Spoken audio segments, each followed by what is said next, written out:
Oh, Steve, did you get a haircut? Yeah, Jen gave it to me. It looks how she did. She did a good job. She did. I told her I'm going to hand out her business cards. So it looks like we have 1, 2, 3, maybe 4 of us so far. Looks like Andy, it. Barb, Ron, and me, and Claudia's on. So we have 5. So would you like to, do you think we should start the meeting and get going on it with a quorum? Sure. Sounds Okay. like a plan. Great. So Well, let's call the meeting to order then. Sure, it's 4:00. Chair Steve Carroll. Here. Vice Chair Brent Jergaskis. Is he here? Not yet. Treasurer Ron Mitchell. Ron, I thought I saw him. Here. Thanks, Ron. Board members Karina Lusher. She's not here yet. Raina Ortner. Here. Andrew DeWart. Here. Claudia Schaffler. Here. And Barb Hart. Here. And Board of Trustee Liaison Jonathan Baumhover. Okay, so Vice Chair Brent Jergaskis is not here yet. Karina Lusher is not here yet. And neither is Board of Trustee Liaison Jonathan Baumhover. So Hope, it looks like Jonathan just jumped on, but he might not be connected to audio yet. Okay. Oh yeah, I see him also. And he's muted.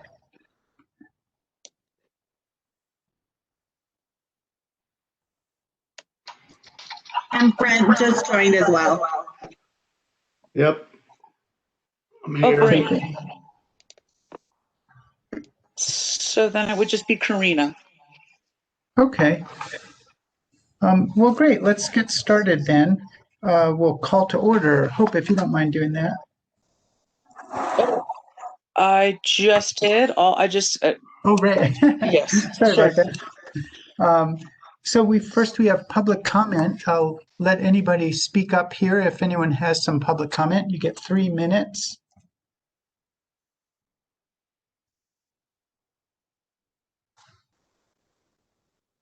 Didn't recognize anybody on here that doesn't look like they're part of the group. So we'll move along to the consent agenda. And I'd like to hear if any of the board members have any discussion or questions about the consent agenda.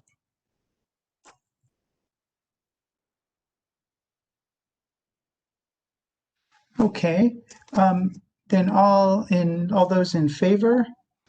Aye. Aye. Aye. Aye.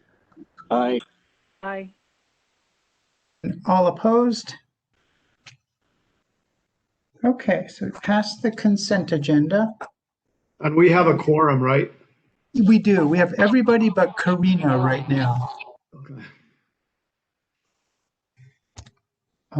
So the next is discussion items, and we have Treasurer Ron Mitchell to present about the certificate of deposits. All right, I think most of you are familiar with this, and if you haven't read the items, well, I'll just briefly go over them. The certificate of deposit just allows us to move funds to be insured up to the $250,000 that all of our accounts are insured for to any one bank. The other item on that is pretty much it in terms of the certificate of deposit. you can, and we should, in my opinion, lever that certificate deposit to be able to start establishing corporate credit, which takes time, and it would be good to use because when we need to borrow funds, we can borrow immediately and pay back, or we can borrow and then immediately pay back, given the fact that we have cash right now.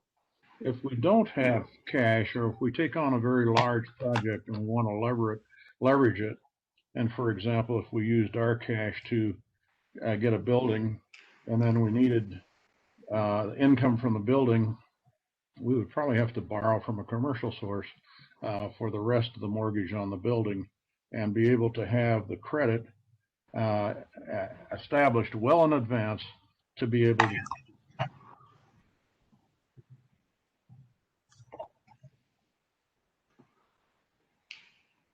We lost you there, Ron. Okay, somebody tell me where you got lost. Right, just about 30 seconds ago. Okay, I think I was at the point where I had said we need to establish corporate credit, and that takes time, and starting out with a line of credit is a good way to do it. I think we might get a little more concession on the offer from the bank. I haven't, we need to maybe go back and ask them if the board is in favor of doing this. As a financial professional, I think it's very important for us to be able to establish credit over a period of time, and this is one very good way to do it, and we can actually use it during the period of time. It may cost us a little bit of money, but I think it's very much worth whatever small cost that might be. Are there questions from people? What's the rate on a 2-year CD?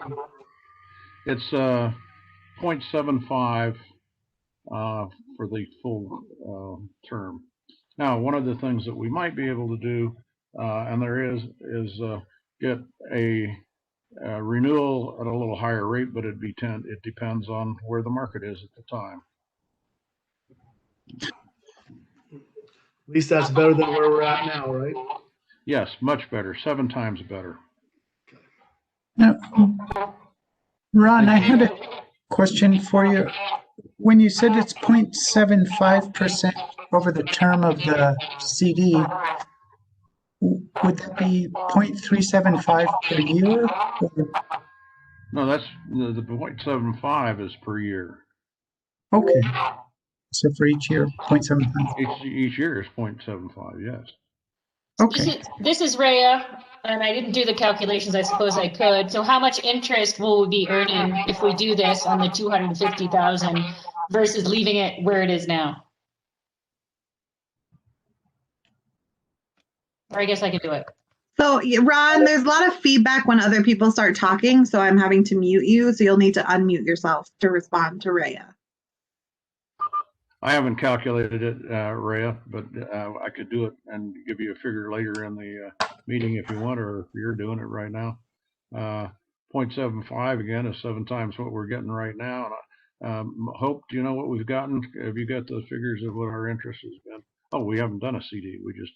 We get 0.1%. I think. So according to my calculation, and maybe someone else can double check this, it would be $1,875. Is that right? Yes. On that's per year. That's Or is correct. that over 2 years? No, that's per year. So you're looking at. So we're getting about $2,000 per year for tying up our money and not being able to access it for something else. The idea is have a line of credit with it so you can access it. I see. That's the whole idea of. No, I don't think it's worth it to have it without having access to the money in some manner, and also having the opportunity to establish credit in this manner.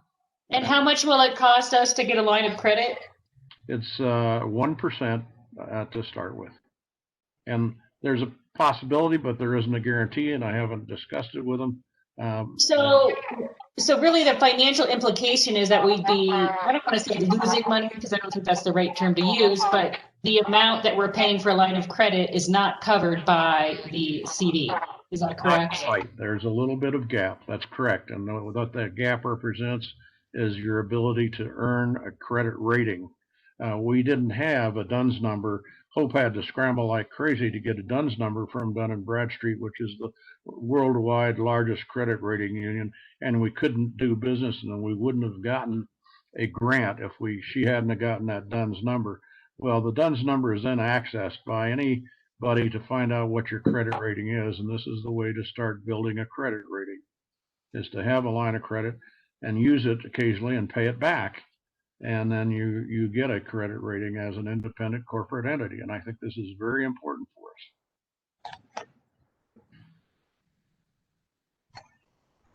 us.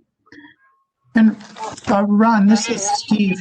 What other ways do we have to build a corporate credit rating? Pay your bills on time. Mm-hmm.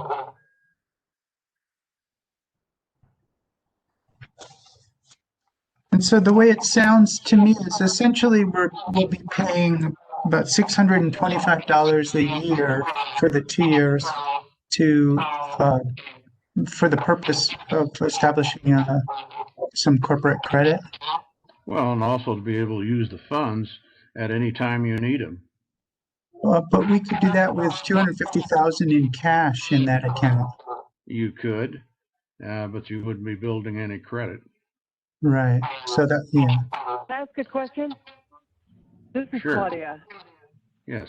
If you would explain to me why, I know why I need credit, but I don't understand why the DDA needs credit. Well, right now we have cash, and that's wonderful. But the theory that the DDA was established on when it was put into law was that you borrow money and do a project, and the project itself created the income to pay back that loan. Well, what's happened is we have done very few projects, so the tax funds have just accrued and sitting and waiting, as opposed to the project actually producing the income. And if you're going to do a big project of some nature in the future, if you're not going to plan on doing any big projects, why, maybe you shouldn't. But if we were to buy a building, we could fund the down payment and then mortgage the building, and the income from the building would pay the mortgage, and the down payment would come from our funds. If you don't have corporate credit, you're not going to be able to get a mortgage on a building, and possibly if you're, for instance, if we get involved in building a bridge, having good credit also would help us to get grants, because then we would have to participate. I don't think you get very many grants without putting up some money of your own. And so this, if you have good credit and you have a proven track record of paying back your loans, though that increases your potential tremendously. This is done in commercial business routinely, and we are instructed by the statute to behave as a corporation. Does that help explain it, Claudia? A bit, but my problem is that I don't see us anywhere in the future, and I'm not opposed to this. I don't understand why we need it. I don't see us buying a building. I mean, that's just, we can't. We're still struggling to get parking put in. Can I jump And in? it sounds like we. Yeah, sure, please. So I think, Claudia, part of the general background about line of credit is that you always, or I say you, I would always want to get a line of credit when I was in a position to get one because I didn't need it. And knowing that in the future, if there were a situation that would come up where I would want access to a line of credit, that line of credit would have already been established and there would be a relationship with a bank, et cetera, et cetera. So I think, kind of it's like you want it when you don't need it, and you want to get it when you don't need it. That's all. Okay, no, that makes perfect sense. Thanks.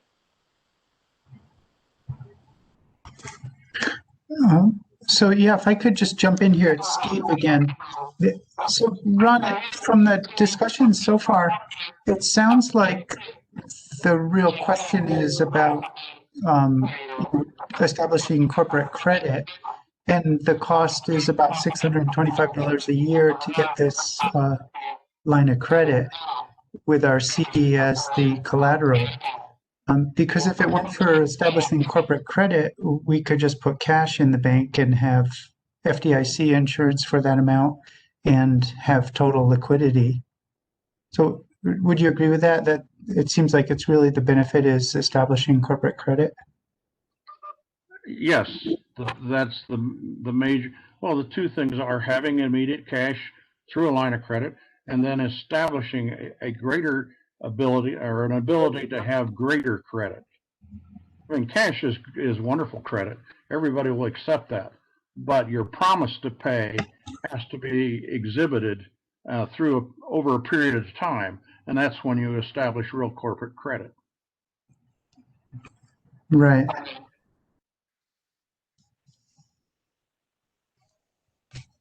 Thank you for answering that.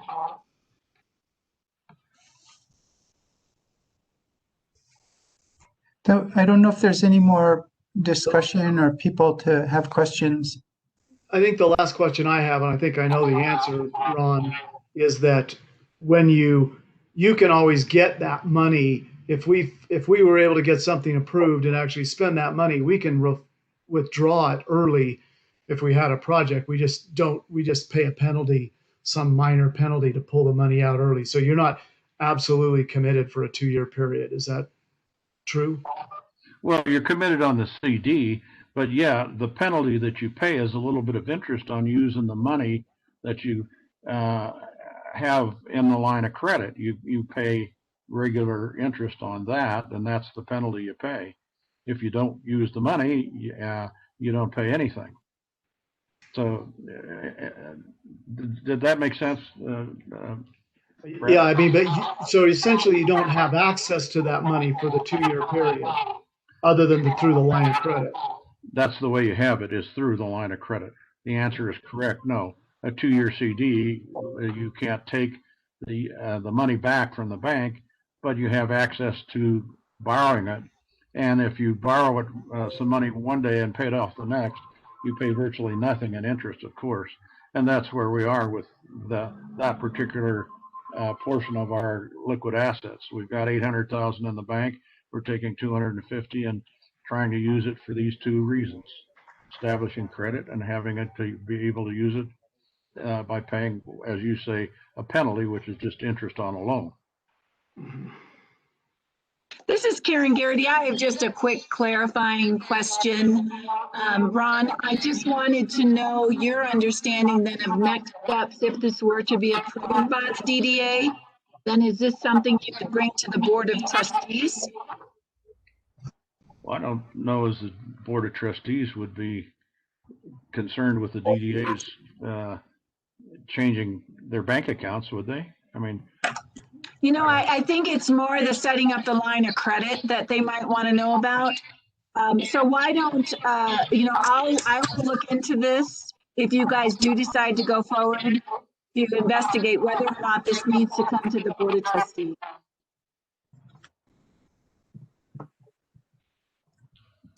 Okay, that sounds reasonable. I'm good? Okay, thanks. Sure. Well, I think that, Ron, the plan was to have a discussion on this meeting, right? And then if there's enough board interest to bring it back next meeting as an action item. Is that what we were thinking? yes, that's correct. And in the interim, if anybody wants to talk to me about it, I'd be more than happy to spend time with you. Okay.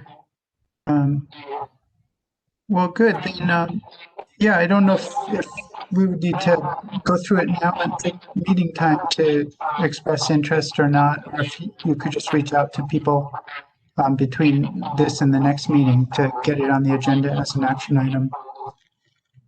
Well, I would like to propose that it is an action item next meeting, please.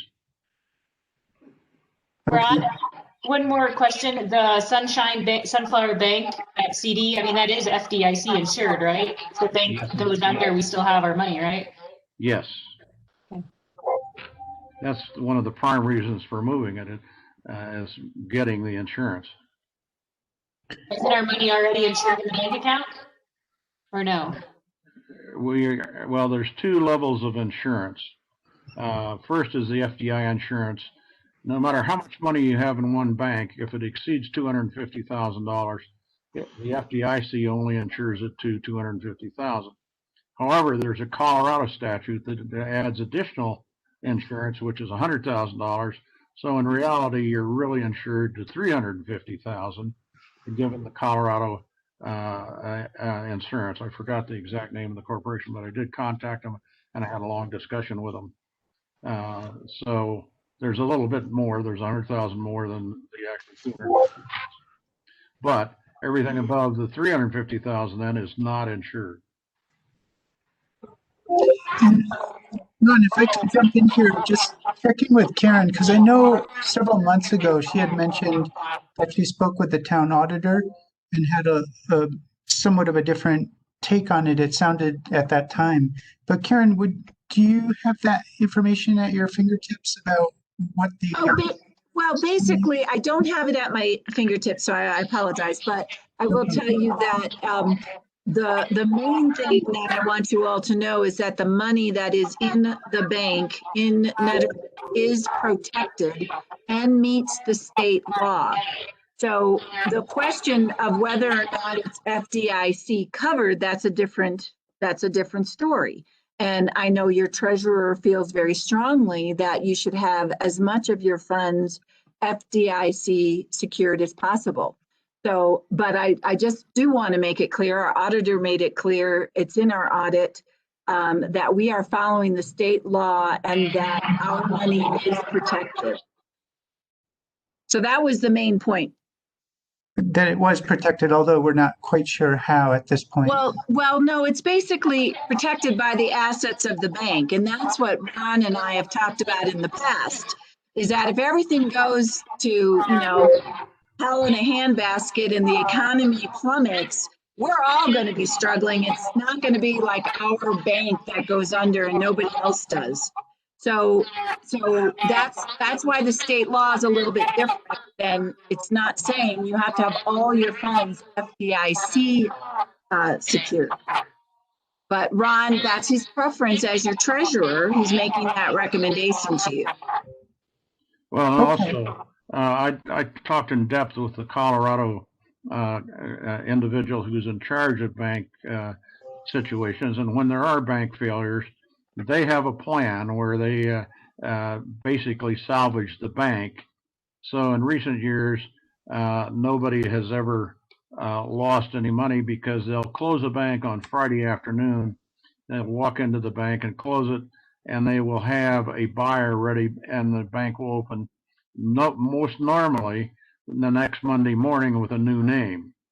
But there are delays, and there are certainly times when access to your funds is limited because of the salvage operation going on by the federal government and the state government to save a bank.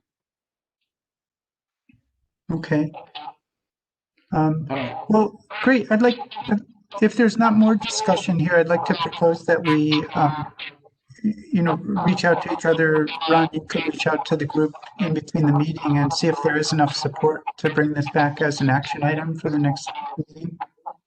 Okay, I will call everybody individually and get a consensus. Okay, thank you. The only thing I'd like to add before we move on quickly is certainly, Karen, I think we should make sure that the Board of Trustees, whether we have to run that by them or not, and understand that for sure. Absolutely. I will research that. It's not so much the CD or moving your money into a different bank. It's a line of credit. So it's an indebtedness with your TIF, potentially. And anything you do with your TIF that you're appropriating those funds needs to be approved by the Board of Trustees. So in my opinion, you probably do need to come to the Board of Trustees, but I can verify that. I just want you all to know that I think this sounds like a very sound plan. So it's not that I'm feeling anything negative about it. It's more just we want to make sure we follow the protocol. And I will say this, I have no problem at all with the Board of Trustees reviewing it because I think it makes sound business sense. and I don't think they would object to doing it. So I think, just as a matter of courtesy, we probably should go to the Board of Trustees with it, regardless of what Karen's research shows. Well, great. Thank you, everyone, for that nice level of cooperation. And I think it's an interesting plan that we could move forward with at the next meeting. But we'll do our research ahead of time. Great. Then we'll move on to action items now. And I just wanted to open it up for any public comment on, actually for this, well, I'll introduce the next item, then we can open it up for discussion. So the first action item is the fund request for reimbursable fund small business grant with Claudia Schaffler leading us. And sorry, Claudia, before we do that, if anybody has public comment on this topic, we could hear 3 minutes per person.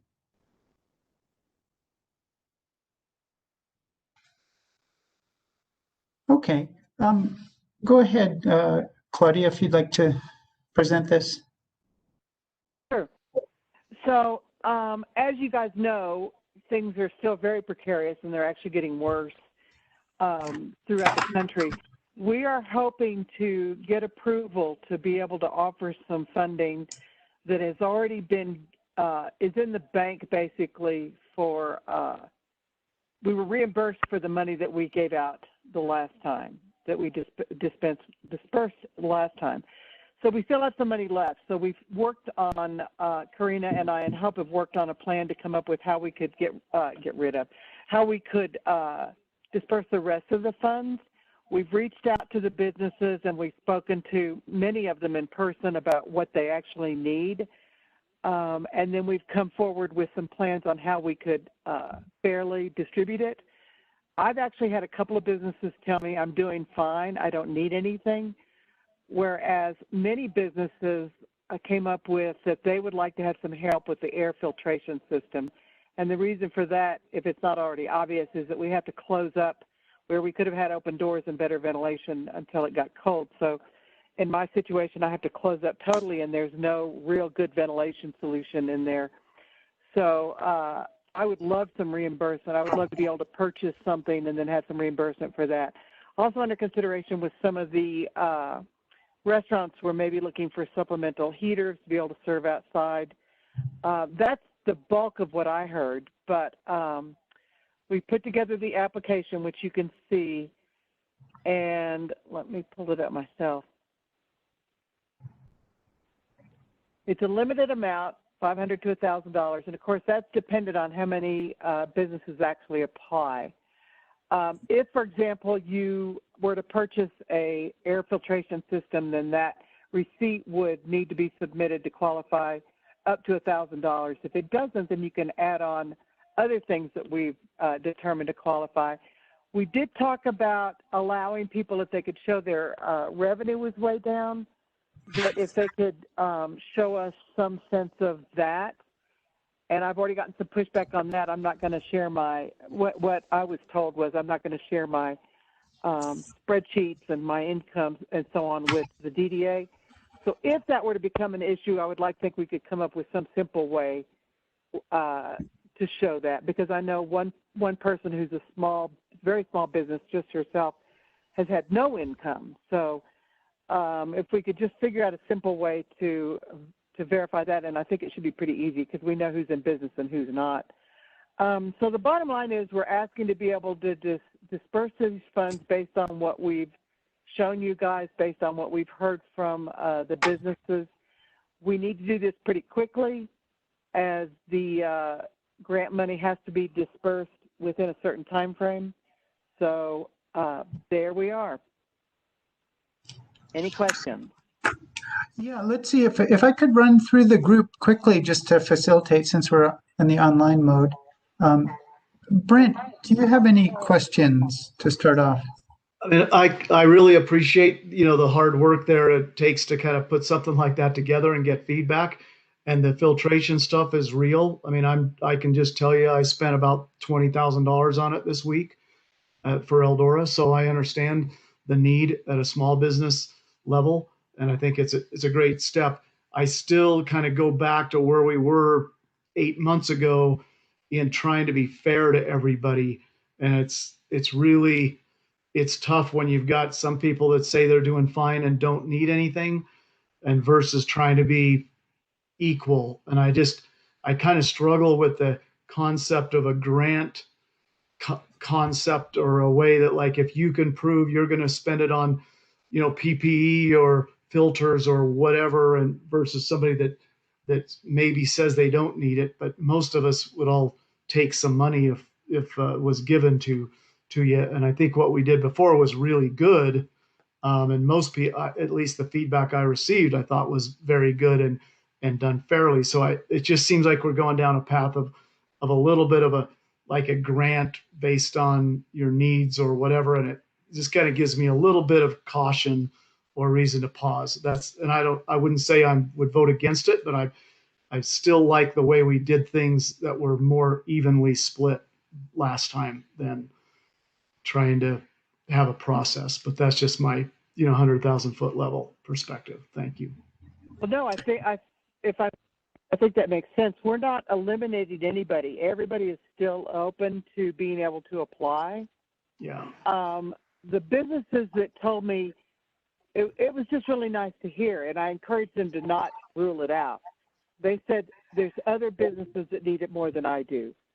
So the way I interpreted that was, it's certainly their prerogative whether they choose to apply or not. And I in no way discouraged them from that. So I think we would do it pretty much the same way. It's just with a lesser amount, and they would still have to provide some. Claudia, I don't know if it's just me, but I'm getting really bad audio. Is that just me? No, I think she's breaking up. I'm getting it. Would it be me breaking up? Yeah, it's hard to hear you, Claudia. Okay, any suggestions on what I can do? Because it's not anything different. No. Are you on a phone line or? Yeah, I'm on my cell phone. Okay. Like I always. No, it sounds a little better now. Let me switch over to take off the headphones. Let me try that. Okay, it could be the cell network. Does that make any difference? Possibly. It's easier to hear now. Okay, I'm happy to. Let me see if there's anything else on. Well, So just to be clear, Claudia, just from my perspective, and then we can keep moving through the people, that you would still have, people would apply for it, right? So if we had 50 out of 120 ask for the funds, we would split it up evenly. Is that how you would approach it, or would you? yes. Absolutely, yeah. Okay. All right.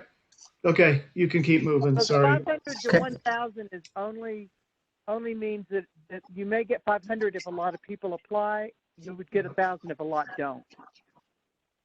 Okay. Yeah, it would be split evenly among all the qualified applicants. Absolutely. Okay. And Brent, Sorry one about other that. thing, about precluding anybody is looking at the application. There's still most or all of the same expenditures are approved that were approved with 100,000. Okay. Okay, let's see if we could go on to Barbara. What are your thoughts on this? I just have two. One question I have is, from the previous funding that we did, is documentation in for every business? Have they everyone's turned it in for the money that they received? Yes, they have. Everybody has submitted their information prior to getting the funding. Okay. And the application that is there is actually a Miranda special that has been just revamped. So it's the same application, just a little different. And at the very end of it, the last page, are the allowable expenditures that Karina, Claudia, and myself called each business to find out whether their expenditures met one of these bulleted items. So if they haven't purchased their air filtration yet, but they had to pay rent and that took away some of their money, they can apply with their rent receipt for these funds. Okay. And then the other question I had, I know you guys came up with the specific information of what was allowed for applying. Is there a way to add one more line to it saying, you know, fill in the blank if your business has a specific need that has not been met in the previous grant, but could be met by this grant, but may not be listed above? Well, the above are basically the guidelines for the grant that we just put in a bulleted list. Right. So if it's not in there, we wouldn't be able to necessarily submit for reimbursement for it. So you had a much larger list that you condensed down to what you thought would help local people. So my question is, are there other things that could have been offered to businesses that are not being offered because you condensed the list down? You know what? We condensed down for things that dealt with a gap in their revenue, and also with payroll that were very, very. I think everybody kind of felt like would be very difficult to kind of move through that paperwork for that and get the grant out by December 15th. There's a really short turnaround for this, and we still need to request from the Board of Trustees on Wednesday the remainder of the funding to the tune of $59,000. So it's really just a pressure to get it done, and the businesses to submit everything by December 9th. We kind of gave everyone a heads up to please have their receipts ready and to be watching out for this application on November 18th. Okay. Okay, Barb, thank you. Is there anything you think we should add? I'm thinking that there are other businesses that might be outside the box that, you know, may not have been included in either. So I guess I'm just wondering if there's I guess I never saw the list of everything that could be offered. I did see the list of the condensed list. So I'm just wondering if there's anyone else that we're missing, like the one business, you know, that's a single person and maybe their needs are totally different than what other people's needs are. That's all I'm asking. Just to make sure every business has an opportunity. Right. No, I agree. That's why we reached out, and the people that we couldn't talk to, Hope emailed. So, okay. We really tried to reach out and speak to everybody. So okay. Hopefully we caught all that. Hopefully. Okay. I know you guys talk to us, so thank you. Sure. Thank you. Great. Thanks, Barb. Andrew Dewar, some input or questions or?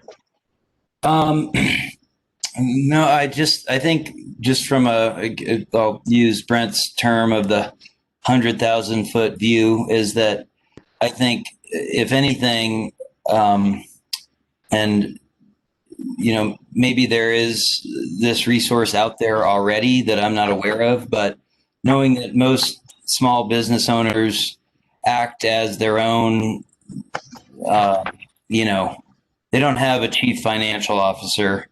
They don't have a chief operations officer. They don't have an HR person. They kind of wear all of the hats, and having to roll with the punches and make adjustments or, anticipate potential adjustments based on, what people think is coming down the pipe. I think that, my recommendation would be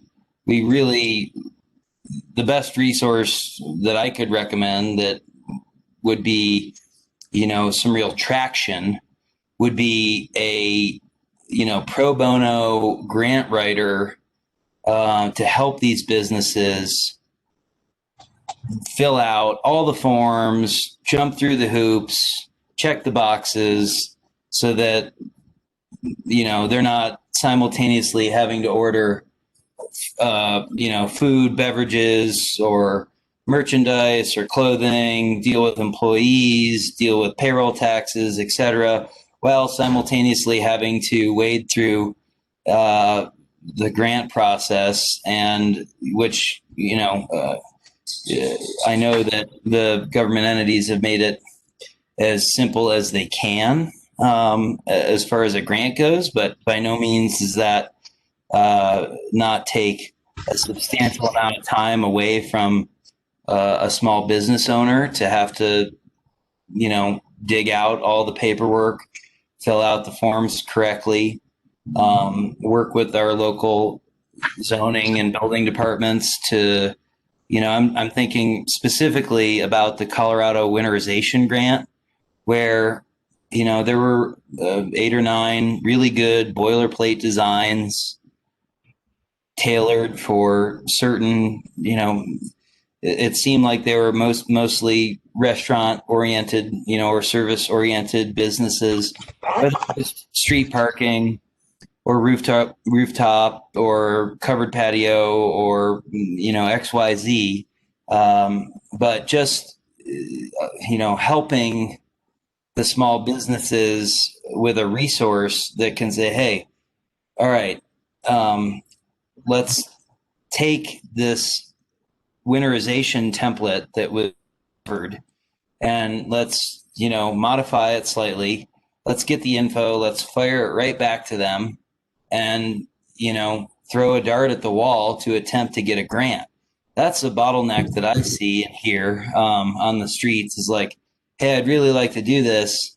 But in the meantime, I'm dealing with all the normal day-to-day challenges of running a business.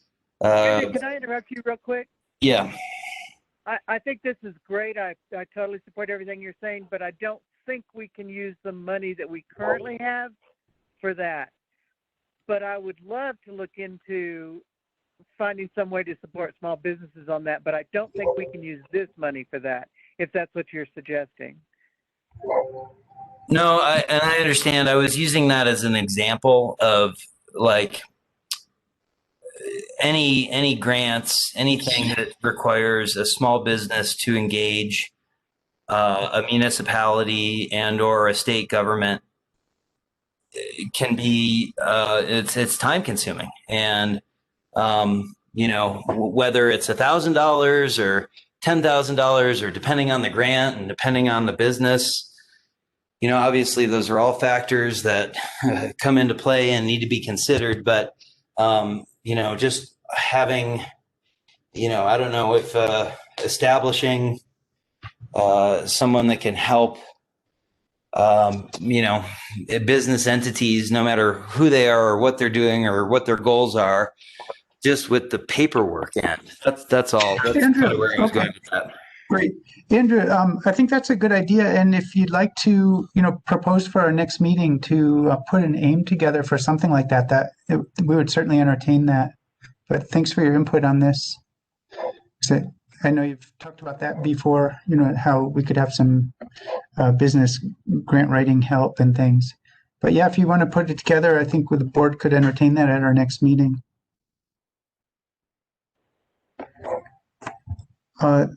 Moving on to Ron Mitchell, if you have any input on this. I do not. Okay. And Jonathan Baumhover. No additional input than has already been said by anybody else. Just thanks, Claudia, again, and Karina for stepping up and kind of getting this rolling again. I do kind of have, I was supportive of the grant idea in the first place, but if this is going to roll kind of like the last one, I think that was relatively successful, and we can kind of build on the successes of this last project. So appreciate it and all for it. All right. Thanks, Jonathan. And Rhea. I don't have any comments per se, and I would have to say if this is going to be structured similar to the last one, then go for it. And thanks for all your hard work. And that's it. Great, thank you. And for my input, Claudia, I was looking at just the part of the application that said the reimbursable expenditures. And I was curious about the way number 1 is worded. It says our funds must only be used to cover costs that, number 1 is, are necessary expenditures incurred due to the public health emergency with respect to the coronavirus disease 2019. And I didn't see that really applying to a lot, to a number of these things that fall below it. And I was wondering, it seemed like we need to reword that one thing. For example,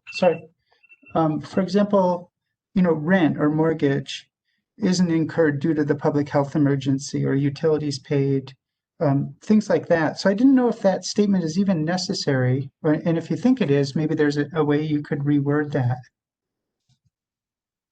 I see what you're saying. So by saying in number 4, actions taken in response to the public health emergency would cover it. Yeah, that's what it seemed like. No, I think that actually keeps it clearer. I agree with you on that. Okay, well, great. And the other question I had was about halfway down in that list, it has supplies that support business activity adjustments during the COVID response period that are needed due to the COVID-19 public health emergency.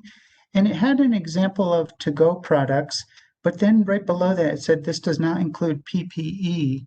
And I was wondering, I saw on the other part of the form that PPE is an approved expense, but I didn't see it elsewhere on this list. So I was just curious about that one, if there's, maybe a way to, because I think that's a big one for a lot of businesses, that they are spending money on PPE. And the only reference I see on this page says this does not include PPE. I agree with you, and I remember being confused about that. So maybe Hope can answer that question, because I don't understand why it wouldn't include PPE also. And I think it means that just that one thing doesn't include PPE, but it seemed a little misleading. I can kind of speak to that, I think. The reason PPE is not included in this grant funding is because there was a concern, on my part at least, that if people submit the receipts, because PPE was allowed in the stop funding, and having to go through everyone's receipts to make sure that they were not resubmitting the same receipt that had been paid for before with the stopgap funding, that would be pretty intense as far as time to be able to do that. And so I think that's why when we called each business, we made sure that everyone had expenses and expenditures that fell into some of the other bullets. And I know personally, I spoke to a person who is unable to use their studio, but is still paying rent. And she asked, can you please include rent in the bulleted list? Because that's really what I would be applying for.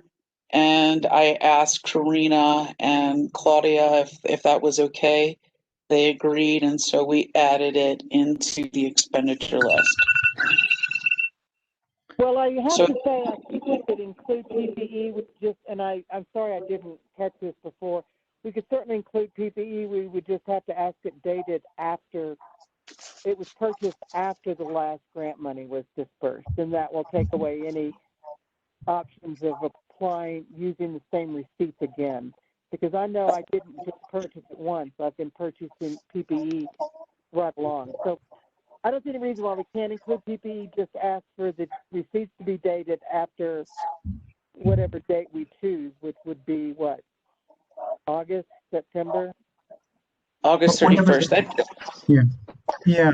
I like that idea, because I think PPE is a big one for a lot of businesses, and I agree. It would help them to get to the 1,000 or whatever mark. I agree. Okay, that should be easily changed. Great. And it's nice because it's on the opposite side of that. On the application, there is the government required PPE as a, part of the reporting form. So it's already in there. So I think, just changing the applicable date for PPE would be great. Okay. Well, good. So if there's no other discussion or comments, then we could take a vote on this. And actually, yeah, make a motion and take a vote.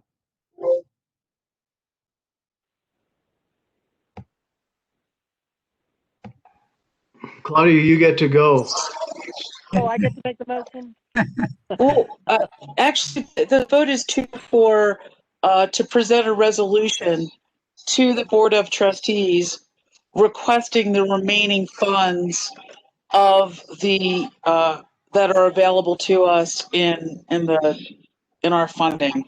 And we had budgeted $50,000 for 2021, but we need to use the funding by December 31st.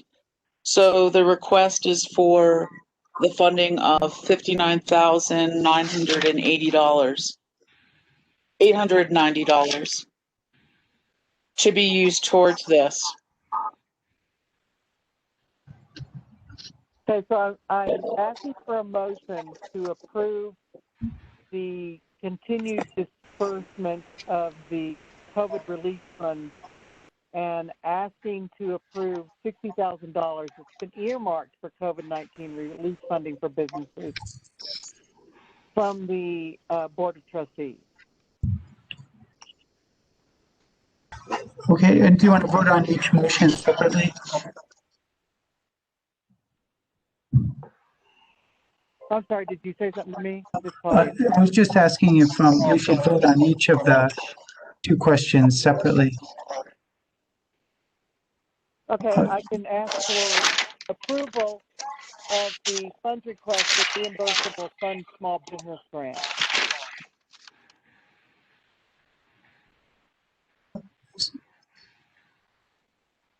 Sorry, I couldn't hear that. There were some papers.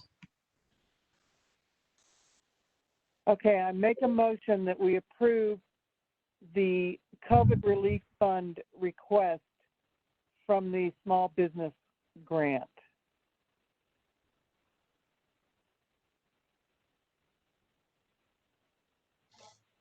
Do we need any more specifics than that? I'm terrible at motions, so I don't try them. Yeah, well, I guess I just to maybe I'm a little bit confused as to where we ended up with two motions as opposed to one. There's two questions before the board in the aim.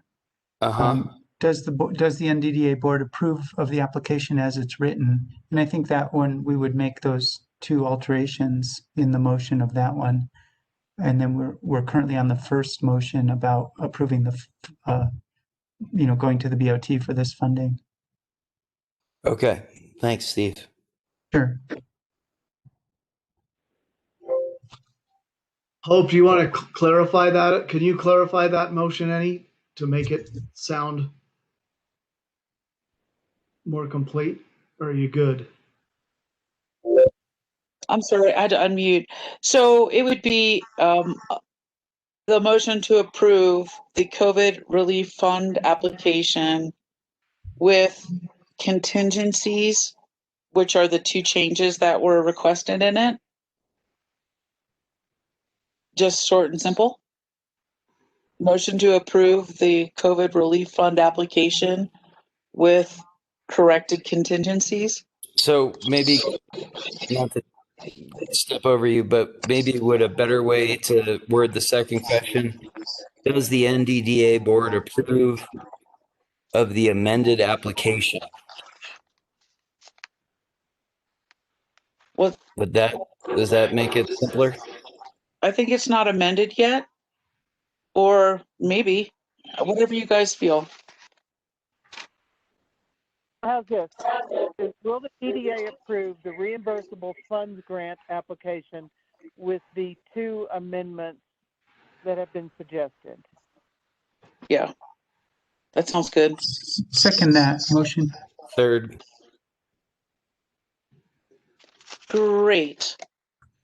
So, Board of Trustee Liaison Jonathan Baumhover? Yes. Barb Hart? Yes. Claudia Schaffler? Andrew Dewar, Yes. Rhea Ortner, Yes. Karina Lucier. She's not here anymore. Okay. Treasurer Ron Mitchell, Yes.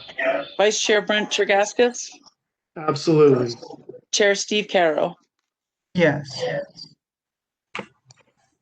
Great. And then could we get a motion for the one involving the money?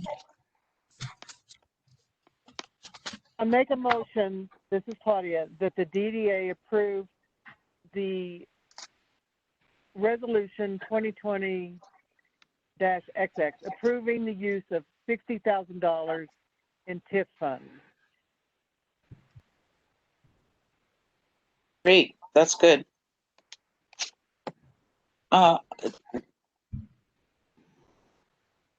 Claudia, did that mention what it was, what the TIF funds were being used for, like this project? Did I not say the COVID earmark for COVID relief funding for businesses within the DDA? Okay. Wait, Hope, could you just repeat that perhaps, or somebody repeat it before we vote?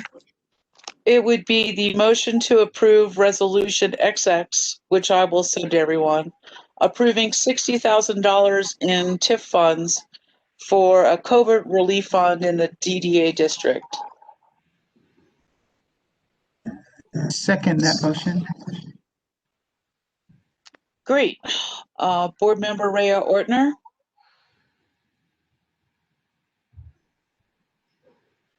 Yes. Andrew Dewar. Yes. Claudia Schaffler. Yes. Hart. Yes. It's Brent Chergaskis. Yes, that was me. Chair Steve Carroll. Yes. Treasurer Ron Mitchell. Yes. Board of Trustee Liaison Jonathan Baumhover. Yes. And Barb Hart. Yes. Thanks. Great. Well, thanks, everybody. I think that would be a good further help for the DDA businesses. Moving on to our next action item is to provide funds for a weed steamer to town for $10,000 from our remaining 2020 beautification funds. And Rhea Ortner will lead this.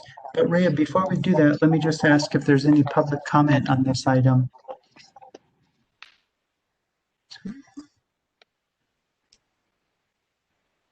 Okay, Rhea, I think you can go ahead. It doesn't seem like we have public comment on that.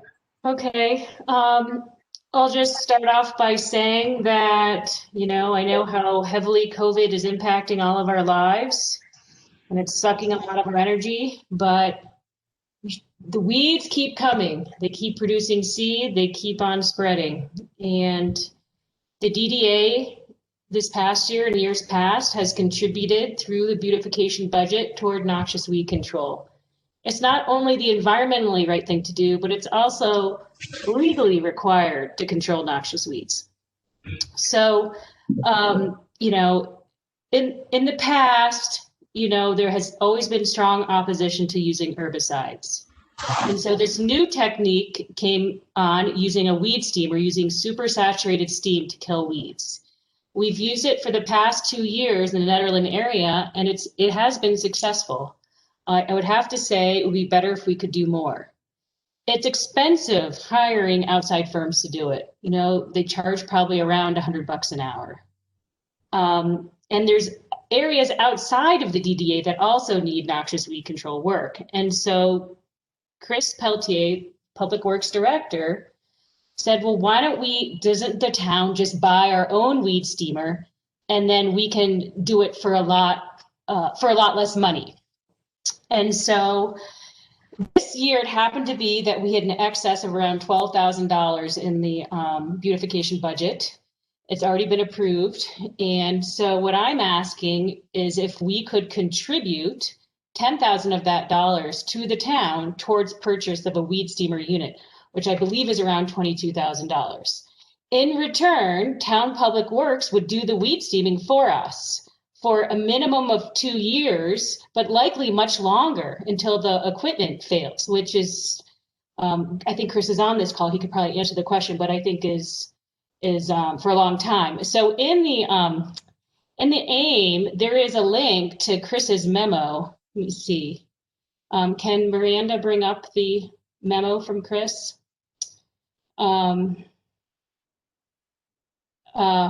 Anyways, kind of outlining, I mean, they would take care of all the maintenance of the weed steamer unit. They would provide the labor. And so this would be kind of a one-time contribution. I know it sounds like a lot of money, but keep in mind, if the DDA were to keep spending money on hiring someone else to weed steam $3,000 a year, that gets eaten up pretty quick.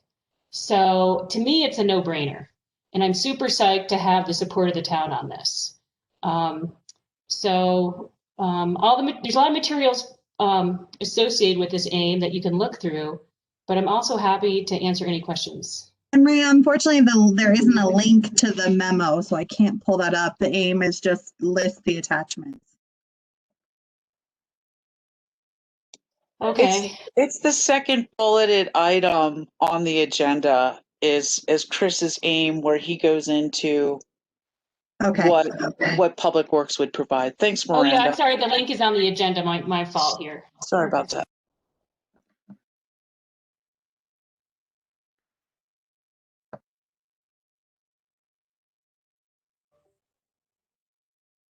Rhea, or if Chris is on the call, I see him there. Chris, I just had a question on the memorandum on the second page with the bullet points. You had mentioned that town staff will commit to 2 full days per month of weed mitigation for 4 to 5 months, weather permitting, and at least half that time will be dedicated to the DDA district. But the next bullet point says the town will continue the program for a minimum of 2 years and will continue to weed steam within the DDA district as needed for the life of the equipment. I wasn't sure what you were referring to with the program. That would be for a minimum of 2 years. I think the intent of that was to provide confidence that we keep using the equipment beyond the 2 years. So Rhea felt like we wanted to provide some dedicated amount of time to the DDA to provide assurance that we'd be out there working within your business district or the town's business district to mitigate weeds, particularly as a partner to the area businesses in town, because if there are weeds in the right of way, then ultimately they end up on people's property. Right. And so was that where you say the town will continue the program for a minimum of 2 years? But then it also says we'll continue to weed steam within the district for, as needed for the life of the equipment. Is that referring to the same thing there? I wasn't clear on that. Okay. Great. So essentially we could count on the town weed steaming within the DDA for the life of the equipment. Yes. Okay. Thanks, Chris. I just wasn't sure with that wording. I have a question for Chris. Could this steam water tank get double duty out of it and use it to water the flowers in the pots around the business district? Well, it does have a tank of water, but it's dedicated to steam. I'm sorry, I just didn't get that. It does have a tank of water. And I'm asking if we could use the tank to water the flowers. Well, I have plenty of tanks to water flowers, but that's not what this conversation is about tonight. Okay. Can I ask a question, Chris? Maybe a little more specific. And for I don't know, for anyone who's not familiar with a hot sea, I'm just kind of looking briefly. What's the difference between a hot sea, which is a high temperature pressure washer, versus a steam, generator? Chris, have you done any, has there been talk about, I don't know if the town owns a hot sea in use for the shop to, clean equipment, etc. But can a hot sea do double duty for public works in the vehicle shop as well as for steaming weeds? That's a fair question, and you're right. It is much like a hot seat. The town owns a hot seat currently for cleaning our equipment and what have you, and those in themselves are expensive pieces of equipment. However, there are slight differences, and we are dealing with high pressure steam. So how these hot seats, quote unquote hot seats, regulate the steam, it's all in that. It's all in how the steam is regulated at the hands of the operator when they're mitigating leads. So yeah, it's like a hot seat. I'm not sure how to turn hot water into hot steam. I mean, sometimes you do it accidentally with a hot seat, but you don't really want it to happen. So I think that's the biggest difference is how the machines regulate the steam and blow off steam before they damage themselves. Thank you. I'm gonna kind of looking at Hotsea's website right now and seeing some of their agricultural uses. So I'll bow out now and just kind of keep looking through the weeds, so to speak. And thanks, Chris. Okay. Great. And then let me just call on people to run through the rest of these. Let's see. Ron Mitchell, do you have any input on this? I'm all in favor of using steam to kill the weeds as much as we can. And I personally hired the contractor to do a lot of my work in addition to what the town did. So if this saves money and does double duty for us, and we've already got the money for it, I'm very much for it. I don't think Chris understood my question, so I'll talk with him offline on that. Okay. Thank you, Ron. Let's see. Claudia, do you have any questions or input on this? No, I actually am on the committee when we discussed this. I totally support this. I like the idea of making a large investment now, and then we don't have to, and then that covers us through, I'm assuming, through the life of the steamer. Yes, that's what Chris is committed to. I think it's a great idea. Great, thank you. Let's hear from Brent if you have any questions or ideas. Yeah, I would trust that you guys have done the homework and Rhea knows exactly what she's doing there, so I generally would support that. Okay, thank you. Let's see, who else do we have? Jonathan Baumhover.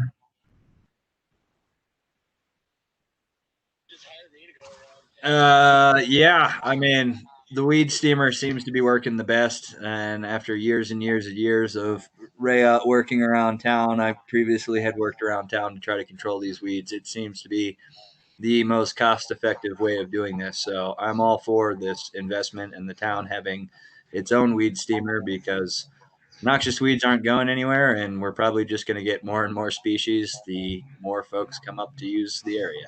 So all for it. Great, thank you. And Barbara Hart. I don't have any questions. I would support this. Okay, great. I think I have covered everybody here.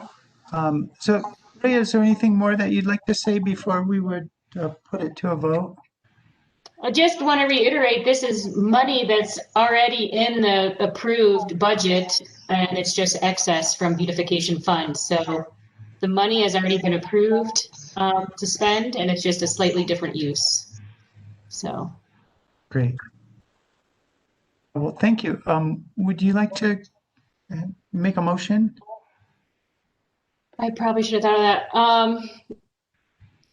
I guess I'd like to make a motion that the DDA approve using $10,000 of the existing 2020 beautification budget to give to the town for the purchase of a weed steamer unit. I second that motion.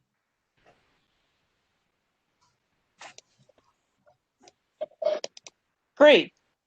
Board of Trustee Liaison Jonathan Baumhover. Yes. Chair Steve Carroll. Yes. Vice Chair Brent Tergaskis. Yes. Treasurer Ron Mitchell. Yes. Board members, Rhea Ortner, Yes. Andrew DeWart, Yes, I just typed. I have to just put in a disqualifier, not disqualifier.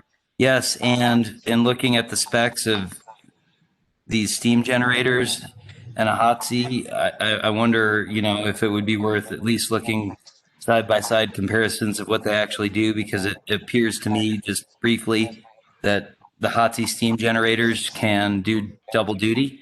And, if we can get something that can work for weeds and public works and other capacities, that, it would be something I'm going to just explore on my own. And I'll do that offline. Thank you. Yeah, Andrew, let us know what you find out. I will. Thanks. Claudia Schaffler,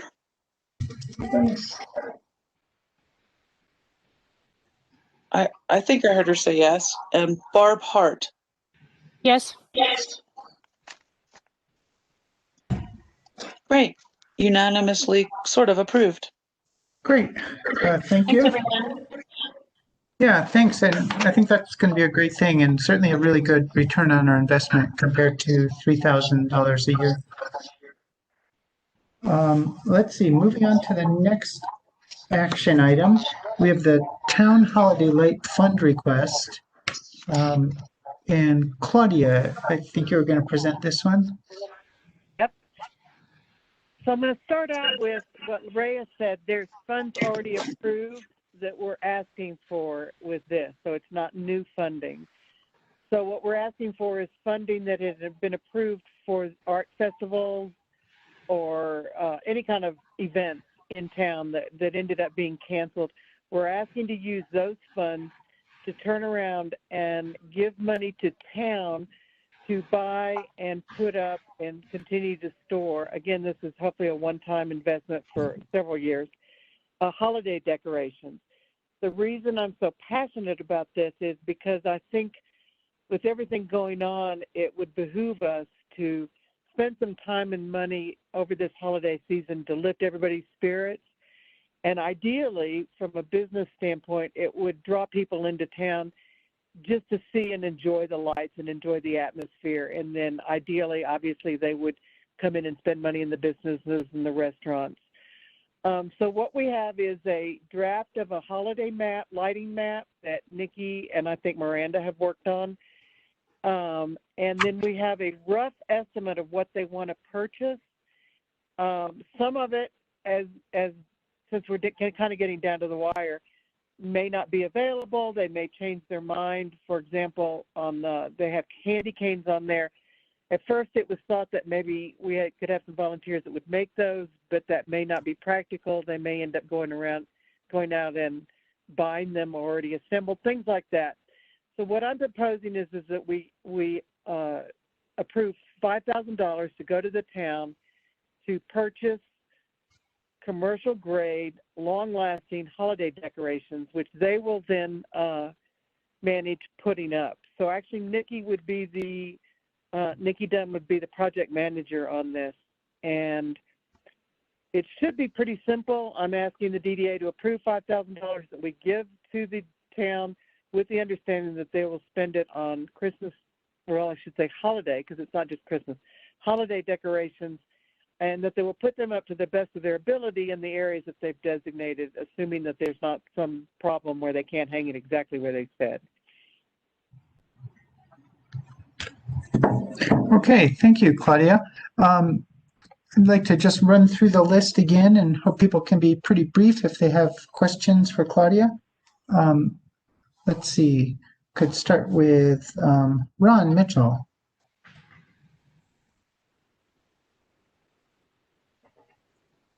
I have no questions. Okay, thank you. Rhea, do you have any questions or comments?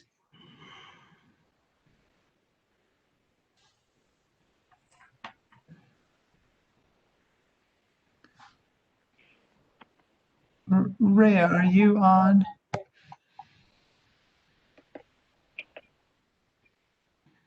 Oh, I see you're muted if you are here. Oh, let me move along to Barbara Hart.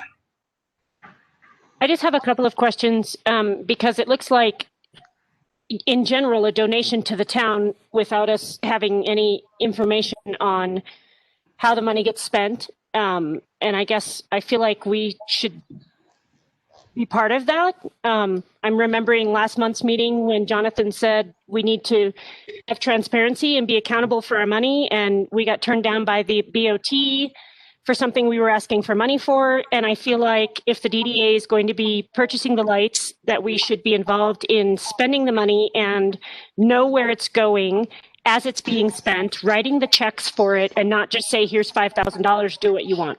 That's my thought. Well, Okay, we thank do you. And have, Claudia, could you respond to what they that? plan on spending the money on. Can you hear me okay? Yes. We do have a plan on we do have a list of what they plan on spending the money on. The candy canes was one example of where they may have to change gears, but they would still be spending the money. And we have a map of where they'll put them. I personally think that just like if we give Chris Peltier money to do a parking lot, we don't look at every single item he spends it on. We're seeing we have a list of what they're going to spend it on. We have a map of where they're going to put it, and then we're going to see the end result. I think, considering especially our time frame, we don't need to micromanage this. We're going to use Nikki as the project manager and ask her to do exactly what they said they're going to do and that they've outlined. And there's time constraints to this. We can't have them running to the store and running back with an invoice that we then wait however long it takes to approve it. We have all that spelled out. So I guess one concern I have with that is that the DDA has purchased a lot of holiday lights before and stars and other things to put on the buildings. And I don't know where any of that is anymore. So I'm just asking for, to keep the finger in there to know what's going on as is expected of us to spend that kind of money. No, I understand totally. And we did ask those specific questions. They will be stored with, they will be stored at Public Works. I don't have a problem with saying that we have an expectation that these will continue to be posted, put out annually for the life of, like kind of we did with the steamer, for the life of the decorations. I have absolutely no problem putting that in there. I think that's reasonable.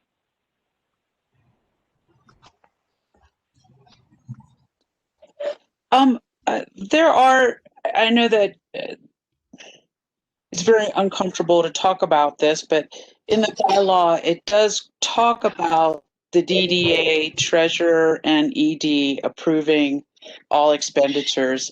And town and the treasurer and myself have worked on how to move the DDA from having to reimburse for expenditures so that our funds and budgets are all current and up to date, and that we know what money is going in and going out. The treasurer and I discussed if invoices were presented on Wednesday, could have a check cut by Thursday morning. So I think I just wanted to bring that to light. But whatever the board decides, I just feel I needed to mention that about the bylaw because I need to follow that. Go ahead, Claudia. If Karen's here, she can speak to this, but what I got from Karen was that it offers flexibility. Is Karen on the call? Okay. I am on the phone. Yeah, the way the bylaws reads is it's a voucher payment. So a voucher for payment or something along that line, which gives you some flexibility. It's like what you just decided to do with the weed steamer. You're going to give the money to the board, to the town. Now it's a little more simple because you know exactly what it's going for. But that's the language in the way I interpret it. But I really feel like this should be your decision, of course. But there was an email that was sent out by Hope, and she asked us, what is your interpretation? So that's why I replied back and said that there is, the way the language reads, it's flexible. So you could either pay an invoice or you could pay a voucher for payment. And that's something you as a board could decide. What is the voucher of payment? What does that entail? Is it a voucher that the town gives you that says we purchased this, and that, and you're reimbursing them? Or is it the way Hope is interpreting it, which is each invoice is the voucher for payment? But it doesn't really say that in the bylaws that I could read, but I could be wrong. Maybe Hope you want to speak to that. Well, this is Miranda really quick. I just wanted to clarify that we did send, Public Works and I had sent an email to Hope, and that our request is for you to consider, a request for reimbursement where town purchases the items and then submits an invoice to the DDA. Reason for that is we need the ability, our holiday lighting is in 3 weeks, and we need the ability to make quick decisions. And while I appreciate that Ron and Hope are looking to do a next day payment, there may be circumstances where we have to make a that day decision. And so a request for reimbursement allows us to make those immediate decisions based on this agreed upon expense list. But that is our request for the funding. And I would note that it does say in that a part of the bylaw that Karen is looking at, it does say, or by direction of the board. So I think that does leave it open. Except for bylaw 5.220, which says every expenditure must go through the ED and treasurer, which is no fun. So this is nothing that I personally want. But I think the first one does say, or by direction of the board. So if the board approves that we can be reimbursed for this, but that there's not an understanding that it's not like this all of the time, I think that would be great. That sounds good to me as well. If I may, on this particular situation, I would like to have a voucher of payment. We have a limited amount of time. I have no problem tying in or asking the town to obligate to maintain these and be able to use them year after year. We're going to see the end result, and the town has no reason to not purchase what they asked for. I honestly don't think we need to have our hands in the middle of this when we're not out doing the shopping and installing. I think we need to approve $5,000, voucher of payment, and then we enjoy our beautiful decorations and have them for year after year as long as they last.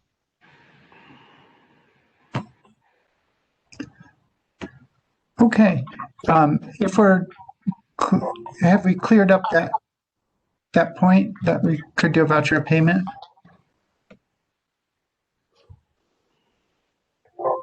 I'm comfortable with it. Okay, and just to clarify it then, so we would, as the board, we would approve the $5,000 for town to spend basically as they've mentioned, and then would we be getting an accounting of it and then we pay out the exact amount, or do we give them $5,000 up front?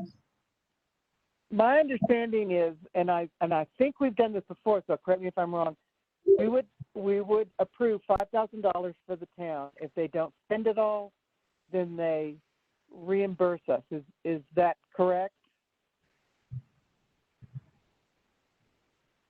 I don't know. We would just invoice for what we need. We'd stay within the $5,000 budget.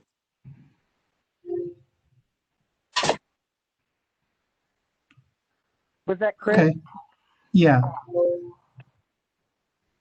We would simply invoice, provide invoices for our purchases. We're not looking for a check for $5,000. We're just going to purchase what's needed, provide the invoices for payment, and that's it. And if we don't go over 5,000, great. If we do, that's great too. But also my staff is limited, in time and our other duties.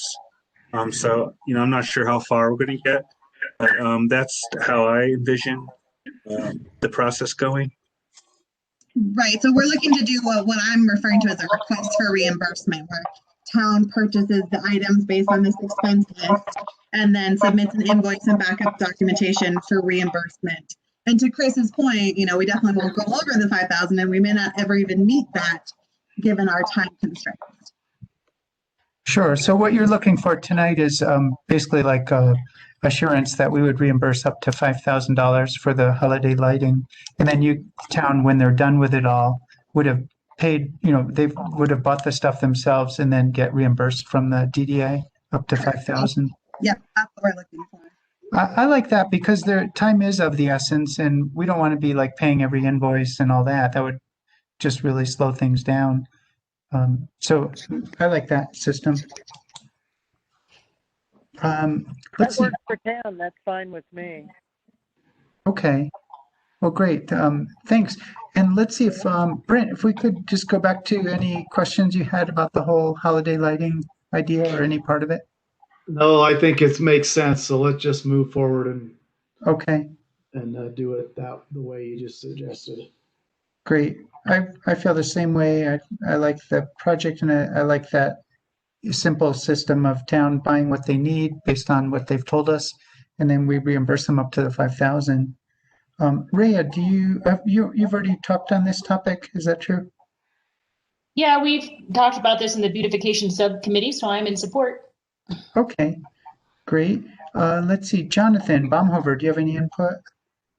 All in support of it. That was a nice discussion to hear, but sounds like everything is peachy keen, and I believe it's always been town staff that has put up this lighting, so I would trust very much in the staff to be doing the excellent job they always have done and handling the money however it needs to be handled when it comes to a $5,000 request. So all for it, and would be glad to see some lighting go on for festivities. It's been a rough year.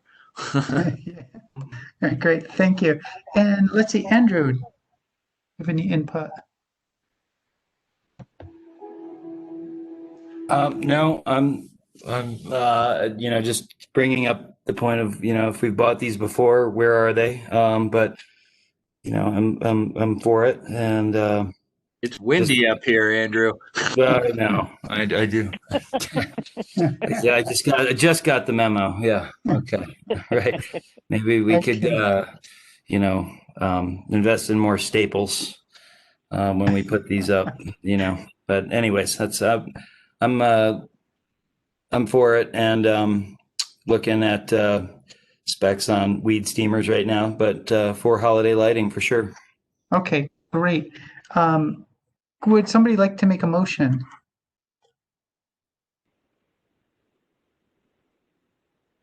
I would like, let me get back to the aim. I would like to make a motion that the board approve $5,000 from the NDDA special event budget for lighting and holiday displays that will be placed around town, and that we will operate on I think I'm saying this right, on a voucher system to have the town submit to us once everything is completed, and we will reimburse them up to $5,000. I second that motion.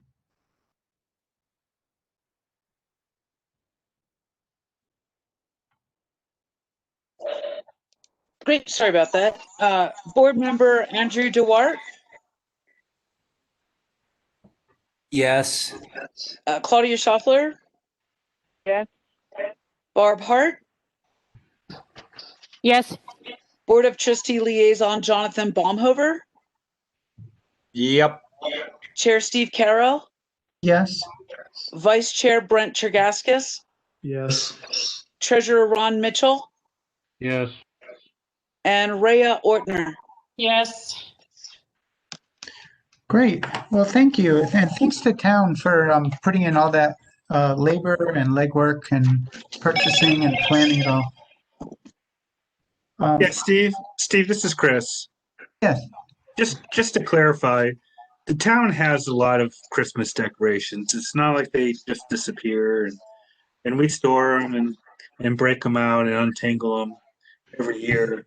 So, and then they do wear out, as you mentioned, in the wind and stuff. So we do have a bunch, and we're just looking to supplement what we already have and make improvements. So I just wanted to make that point. Great. Thank you, Chris. And yeah, that was my assumption as well. I know that you've been doing it for a lot of years, and there's always some attrition. Additionally, it sounds like this year would be a pretty significant increase in the whole Christmas lighting or holiday lighting. So thanks for clarifying that. Let's see, now we're moving on to committee reports. For the Big Springs Parking Committee, does Andrew or Ron have anything to update us? Well, you know, it was my understanding at our last meeting that we had made a motion to bring to the Board of Trustees with all of the information that they had requested. We had given them a clean packet for them to approve, but I may be mistaken. But I think, you know, from where I sit, we provided, you know, we're working with JVA. JVA is ready for us to pull the trigger to get disbursement of funds. We've been in communication and working with Lee Stidell of Flagstaff Surveying. I think, you know, we have the support of the Board of Trustees. I don't know how to, I say we have the support. I believe we have the support of the Board of Trustees, and I don't know how to make our project our proposal, et cetera, any more clear than we've already done. And I will say that I've got a parent-teacher conference coming up kind of simultaneously, so I'm going to let Ron talk, but I'll be listening. But I may have to, if I jump off and I'm off, I'll have to get back to you guys individually by email, because I'm going to be doing parent-teacher conferences right now. Okay, thanks, Andrew. Ron, did you have anything to add to that? But before you do, I just wanted to mention that we are going to be bringing what was mentioned at the last meeting. We'll be bringing to the BOT next week at their meeting. It was just there wasn't room in their meetings for a few weeks. So, but Ron, if you have anything more to add, feel free. I don't really have anything more to add unless somebody has questions. I think it's a very straightforward, simple project. I don't see why we can't go forward with warp speed now. Great. Sounds like no questions right now.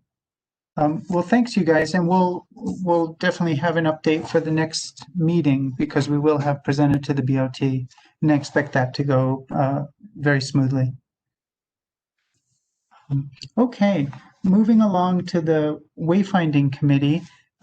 That's Claudia and I are on that committee. And Claudia, is it okay if I give a little synopsis? Yes, yes. Okay, great.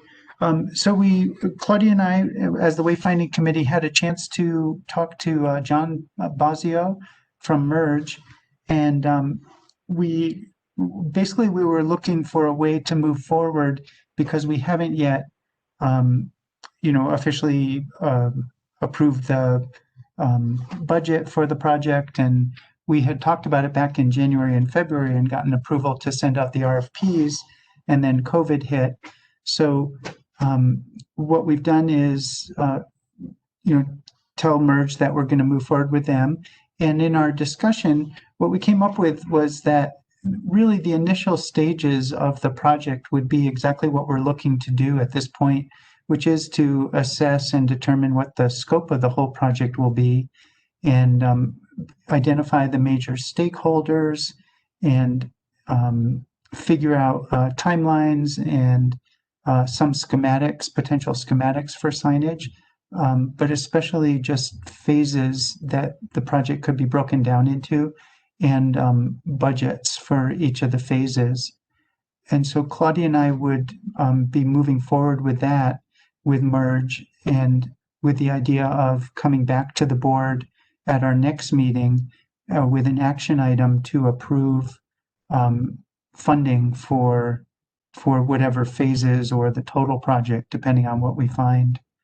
And then at that point, we would go to the BOT and get that approved, and we'd be off and running. But it sounded like John wasn't concerned about, moving forward without payments up front or anything like that. And what he did assure us is that he would be able to give us a revised sort of guideline of the project and he said that it would come in at or below what our original funding was, which the board had, I think we had all either approved or seen that back in January and potentially February meeting. So we're not spending any money at this point, but we're moving forward to determine what the budget would be, and then we'll come back to the board with a much clearer picture at the next meeting. Let's see, and we talked to him also about the idea of potentially having an app for the town wayfinding for directing people to businesses. And he said it sounded like that's getting more and more common in his work. And they don't do that themselves, so they had no problem with us. If it turns out that that's what the stakeholders feel is a good thing to do, he had no problem with us, going with a third party for that. But he mentioned that more and more towns are doing digital kiosks, and basically they all work the same way, where they tie into usually a website database. And so I think that's going to become a good part of our wayfinding project, will be to solidify the several databases we have of businesses. And Barb, I know you have a real strong one, and you've been putting a lot of time over the last years on that. So I think, part of our committee moving forward would be to check in with you, and the DDA has somewhat of a good business database as well. So just trying to firm that up. And I think Hope and I plan to reach out to some of the most obvious stakeholders, just to get them primed and ready to participate in the process once we get the full board approval for a real project with budgets, we hope after our next meeting. So if anybody has any questions, Claudia, if you wanted to add anything first, please do. No, I'm fine. You've got it. Thank you. Okay, so if anybody has any comments or questions for us, I'd be happy to answer those. I do, Steve. Yes, Ron. I've been looking over the sign code, and I think you should put some of your efforts into studying that and seeing how it plays with what you want to do, and what exceptions you might want to seek on behalf of the business community, because the sign code has many, many pages of very specific limitations that might end up being traps that would prevent some of the things you want to do, unless you have a route to be able to get exceptions from the sign code. I think you're going to need some exceptions from the sign code if you have a lot of on-site signage as opposed to the digital thing. Okay. Thank you for that. We'll certainly reach out to Town Hall on the code after reading it, and probably bring that to Merge's attention as well, so that they could, work on anything that they see as a potential pitfall down the road. But thanks for that insight. Are there any other questions or anything? Okay. Well, great. We're really excited about it, and can't wait to bring in ProSab and other major stakeholders. And there'll be a very robust community engagement as well, probably after the stakeholder engagement. But it sounds like a very thorough and well tried and trusted process that Merge follows. All right. Next up is the Performance Space and Electrical Box Committee, and we have Jonathan and Andrew on that. So Jonathan, would you be able to, are there any updates from that? Absolutely. So on this community, one thing I just wanted to clarify for this board is ever since this project started under actually Mark Stringfellow, who's brought me on before I was actually your guys' liaison, Chris Peltier has always been the project manager of this project, and it has always been being managed by town staff. The work done by myself, Mark Stringfellow, and various other volunteers was basically just to assist in the reducing the cost of labor in this project. As time went on, myself, Mark got extremely busy with our own project. So at this point, Chris has reached out to a local contractor and hired a local contractor to finish the fascia soffit as well as the roofing down there. I believe there was also in our packet a update typed up by Chris Peltier, head of public works, that kind of outlined where that project is at. Sounds like we're hoping to be done with the project by the end of this month, and that he is scheduling Excel to actually bring the power online to the shed. So with that, it should be nearing completion. And in terms of future beautification of the area, I believe it will just be finished with earth tone, basic kind of colors and paint. And then if with public art, wayfinding, other various ideas, the idea was always to have the opportunity to beautify it in the way that potentially the DDA or any of the festivals that will be utilizing it had desired. So happy to answer any questions, but I believe at this point the fascia's partially on. It's been a while since I looked on it, and I know that weather has been kind of a determining factor in finishing that project up. So. Great, thanks, Jonathan. Does anyone have any questions or comments? Yes. I saw an outstanding invoice for around $11,000 from an electrician. What is the status of the work, and what's the status of the bill? So I'm going to redirect that to Chris Peltier, because as I just said, town staff is the actual project manager of these projects, as they are for almost every large scale DDA project that has happened in the past. So Chris might have a better answer than that for that, as he's the one who's actually been contracting the engineer and dealing with that. Chris, I see you're muted if you're there.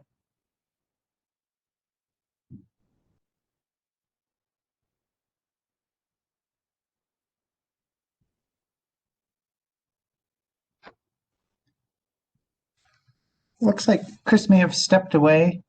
Ron, would you be okay to follow up offline with that, or we could swing back around?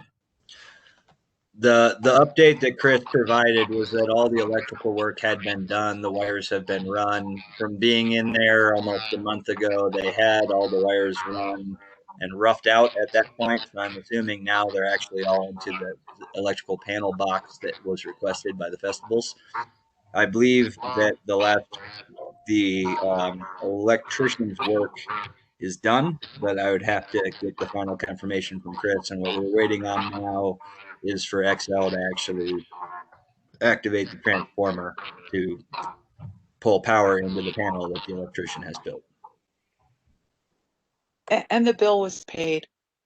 It was paid up back in September. At $11,000. I believe I thought it was 10,100. I don't remember it being 11,000. The actual budget and all of that was in this packet. I believe actually it's sitting right in front of us. 11, 10, 20 electrical box budget. Okay. Oh, that's with everything else, like the supplies. I think there was like $63 in supplies.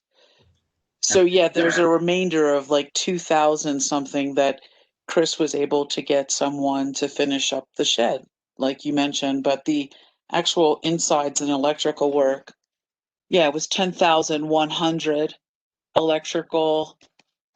Sorry, I have my screen small.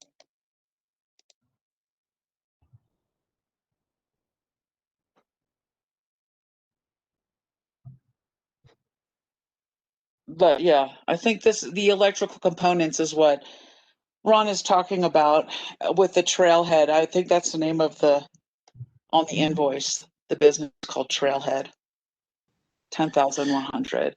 But all the other bills have been paid as well. Okay. That is the remaining funds, excuse me. Okay. And that's my spreadsheet. Are there any other questions on the performance-based electrical box? Okay. Let's move on to the Beautification Committee and Claudia and Rhea. Not sure if you have any updates. We do have some updates. I guess the first update is that, this is sort of the first year that the flowers were under sort of new management. And, this was a really, to begin with, Elizabeth Allen's baby. And we kind of let her run it. This is her first year. And it's, it was not without its challenges. I think overall it was a success, certainly some room for improvement. But one of the things that we were talking about in beautification was trying to make more effective use. The watering of the flowers is a lot of work. It's expensive. And to be honest, annual flowers need a lot of water, sometimes 2 times a day. Is that really the most efficient use of the water? Now, I don't plant annuals myself, but they do give you a big bang for the buck in the business downtown. So Claudia and I kind of were talking and decided it might be nice to have an overall sort of plan. Maybe you call it a landscape plan, hiring a professional, come in and say, hey, here's where maybe you can put in some more perennial beds that would require less water. Let's keep these annual pots in these certain locations. And maybe here are some plants that can be used that require less water, that type of thing. So next year, what we're thinking of doing is, and Claudia, forgive me, I forget the exact number, but putting an RFP out there to have someone give us more of a sort of a design of which annual pots we want to keep, the perennial garden beds and things like that. So I would say that's my biggest update. Claudia, do you have some other things to talk about or Hope? No, I think that's great. I was going to say basically the same thing. We're going to really focus on being more drought resistant and being more efficient with water. That sounds great. Well, maybe it should be noted, should we bring an RFP, and I think it was for 4,000 to the board in December or January? Rhea, Claudia? I mean, I think it could be for a discussion item, but I think the board probably has enough other things to worry about than to nitpick some RFP that we put together. I mean, I think if there's any questions about doing that, spending the town's money, and again, I think the number was $4,000 to put out there, although we're not going to publish the amount in the RFP, but to spend up to that amount to have a professional come in and help us with some kind of overall design. I mean, I think we should talk about it now, and then we can move forward next month.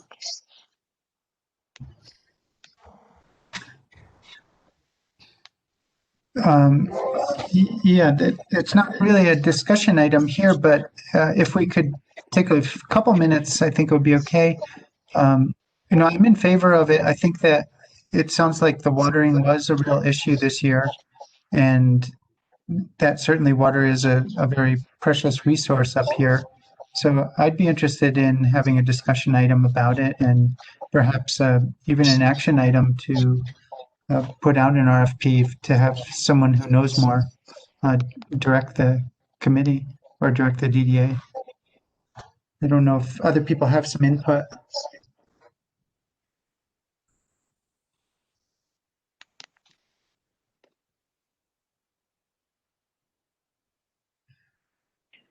Well, just know that we do have to move on this before it gets away from us, because we'll have to start planning in a month, probably.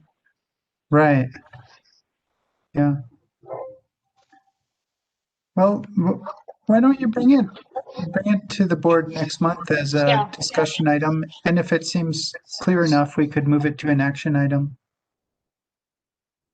Okay, sounds good. I think that's a good idea. Okay, great. Thanks, you guys. Let's see. The next one is the Communication Committee with Barbara Hart. Don't know if you have any updates. Just a quick one, because I also have to hop onto a BVSD meeting here in just a second. Okay. I just wanted to thank everyone that did respond to the survey about the website. We actually got a lot of wonderful information. I'm planning to schedule a meeting with Stafford and Hope for next week. If anyone has not completed the survey, please check your emails and respond. I think there's maybe 2 people that haven't responded, and your voice is really important in the process. Other than that, I think we're going to take it in a really positive direction and hope that we'll be able to make it live as soon as possible. That's Great, it. thank you. Yeah, thanks for that. Next up, we have the Public Art Committee with Rhea, and Karina's not on the call, so Rhea, if you can handle that. Yeah, well, Mandy Vink is wonderful to work with. She has scheduled out, I think it's meetings every couple weeks or twice a month. And so she's totally on top of it. We have our public art, I forget what kind of committee we call it. It's not just the DDA committee, but it's the larger town committee. And let me see here. Our next meeting is next Tuesday at 5 p.m. So I don't really have much to update you now, but next meeting looks like we're meeting actually it's just once, looks like we've scheduled out once a month. And we're hoping to have the public art plan done in March sometime, and Hope may have some other things to add. So do you, Hope, or no? No, I don't. But yeah, Mandy is great. Yeah. She's organized it really well. Thanks. Yeah, so it's moving along. Can I throw out something real quick to you, Rhea? Yeah. And everybody else. Speaking of public art, if you haven't seen what Shay has done on the building of the Harvest House on the side coming in. Yeah, I saw that. That's awesome. It's a great example, and she single-handedly did that. And we have a couple other artists in town that would be, obviously, that would be equally. Anyway, it's a great example of what we can do. I just want to make sure that everybody makes a point to go by there and see it, because it's pretty amazing. Excellent. Well, thanks. I haven't seen it yet. All right, then moving along to the committee with Claudia and Jonathan. Don't know if you have any updates. I think I'm not sure if Jonathan is still on it or if he's able to, but it's Andrew and I and Jonathan, and we have not been able to communicate about that. I kind of dropped the ball on that. So I will revive it again, maybe when we have less things to talk about. Okay, that sounds good. That was a pretty accurate summary of it. We haven't necessarily gotten together. I think I'm still working on some updates from Claudia's last version that went out, and have yet to actually connect with Claudia to formalize that to any type of discussion that would be helpful for this board. So, okay, we'll get back on it. That sounds good. Well, great. Thanks to all the committees for moving things forward. We look forward to seeing progress on all fronts. Next up, we have the informational items, and the first one is the chair report with Hope. Oh, no, chair report is me. I don't have a report for tonight. The next up is the treasurer report with Ron Mitchell. We're still solvent, that's all. Okay, sounds good for the time being. Okay, and now the executive director report with Hope. Great, thanks. We're now onboarded with BidNet, and once Steve signs the papers and sends them in and I get a message from Shannon, I will give everyone the access information to BidNet, because Nederland will have its own little page, and we'll be able to go in and look at the costs when we're creating RFPs, for example, so that we're closer to a true budget. Honestly, the last few weeks, I've been really absorbed in the budget with Rita, and she's a pleasure to work with. And I'm kind of anticipating talking with the Board of Trustees later with the help of Karen and Rita. And I kind of think that I am, because I'm looking at this budget, the funding is very big in my life right now. We are getting less money in interest and taxes these last, interest and taxes these last few months. So I'm really aware of it. If you have any questions on the budget, please let me know. And if you notice that maybe your committee's project spreadsheet is not updated with paid invoices and monies, let me know, and I'll be sure that that gets done. Thank you.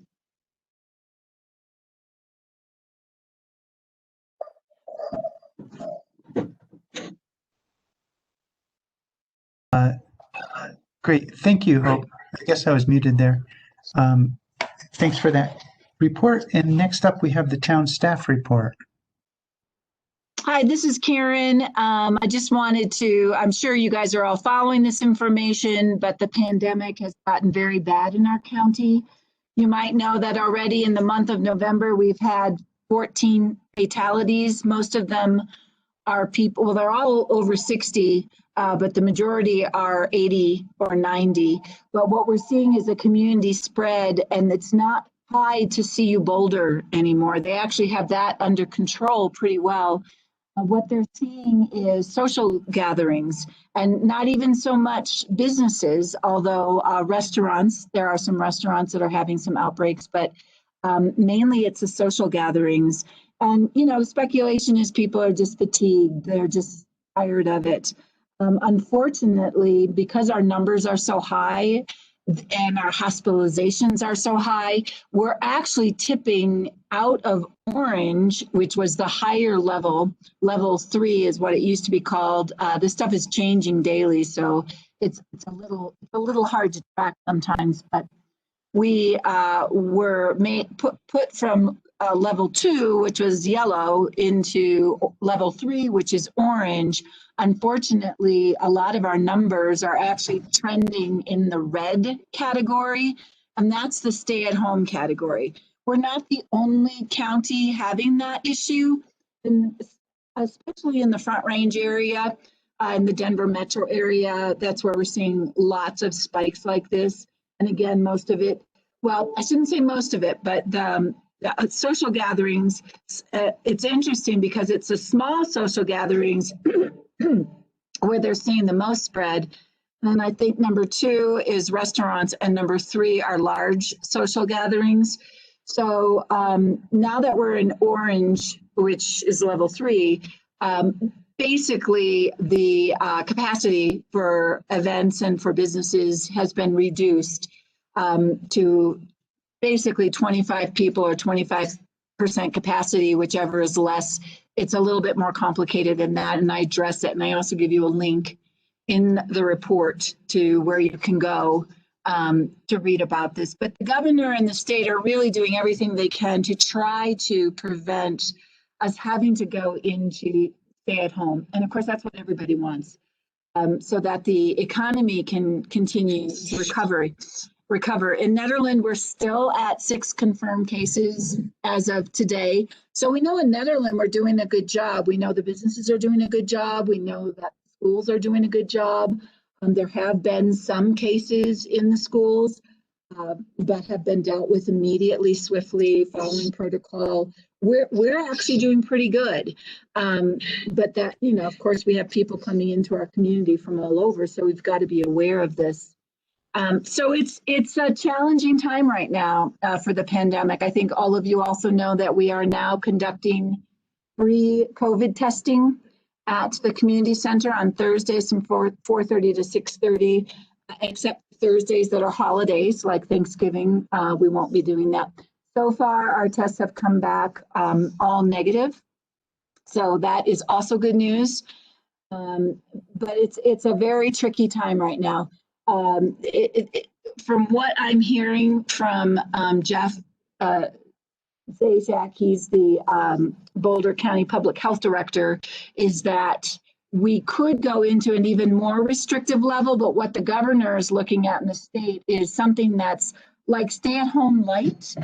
So not shutting down the businesses altogether, but still allowing some, businesses to have activity. I'm just not sure exactly what that's going to look like. So these are really uncertain times.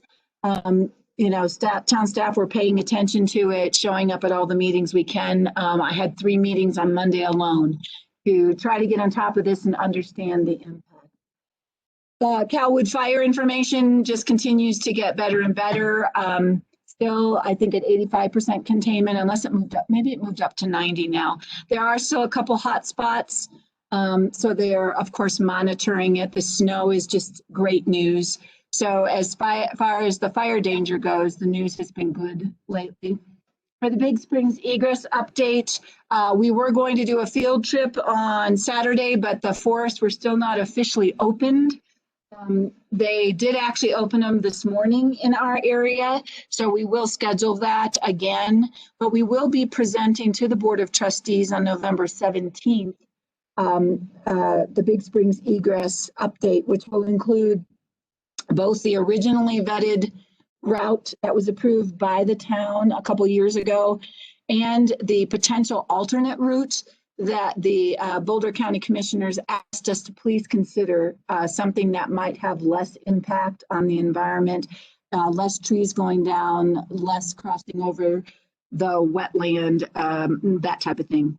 The Transportation Improvement Project, we are going to start having public meetings so that folks can weigh in and look at the conceptual design, the design that JVA is working on with staff to complete that multimodal project from the RTD Park and Ride to the Visitor Center. And of course, the DDA has so graciously provided financial support for the improvements to Jefferson Street and the Visitor Center parking lot, which isn't one and the same project. It's just 2 projects that kind of meld together and are going to really give a wonderful facelift to that whole area.